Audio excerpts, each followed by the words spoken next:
So I caught Paul McCartney's performance of Golden Slumbers, Carry That Weight, and The End on SNL's 50th anniversary special.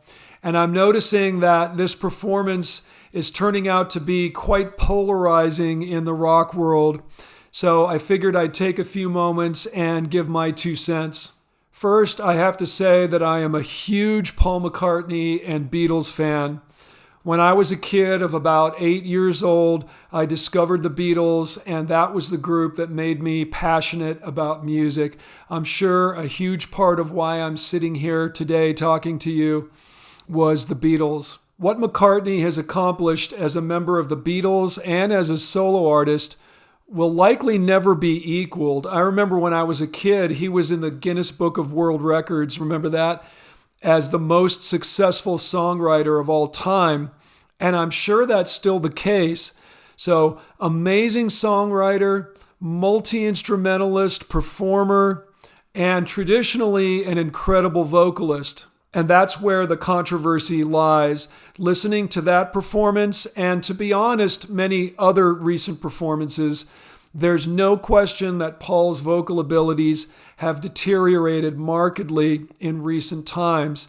And I think what happens is fans get so blinded by their love for their favorite artists that they lose all objectivity.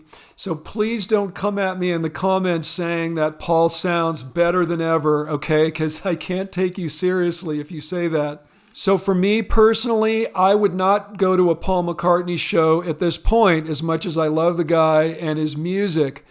I've still got the records and his lifetime of incredible work. That's plenty for me.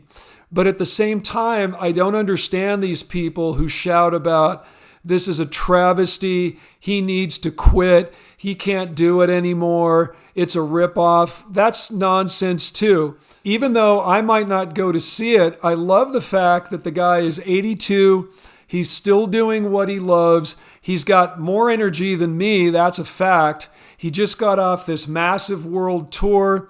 Leading up to the SNL performance, he did several nights in a row in a small venue in New York. The guy's incredible. And if he's doing what he enjoys, and there are tons of people out there who are willing to pay a lot of money just to be in his presence and pay tribute, who am I to argue with that? One commenter on YouTube made what I thought was a really interesting statement. He said he actually didn't want the Paul McCartney of today to sound just like the Paul McCartney of the Beatles or what have you.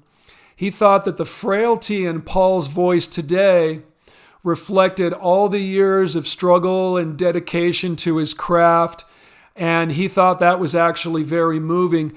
Really interesting and not a totally original observation. I know some jazz fans, for example, prefer, say, Billie Holiday's later work, in which her voice was definitely not the instrument it had been, but had so much emotion in it.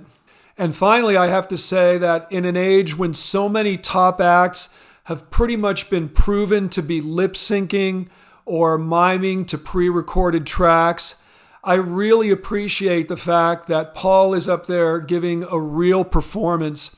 I would much rather see a diminished performance that is honest than looking at some sort of bizarre lip sync show. To me, that's way more insulting. So those are my thoughts on the subject. As usual, I'd love to hear from you all. Would you go to see Paul McCartney at this point? Do you think it's wrong for an older artist to continue performing even if they can't perform at their former level? And finally, just a reminder, if you enjoy this channel and would like to make a financial contribution, look in the description of the video. You can do that at Buy Me a Coffee, PayPal, Venmo, or Zelle. Thanks so much. See you soon.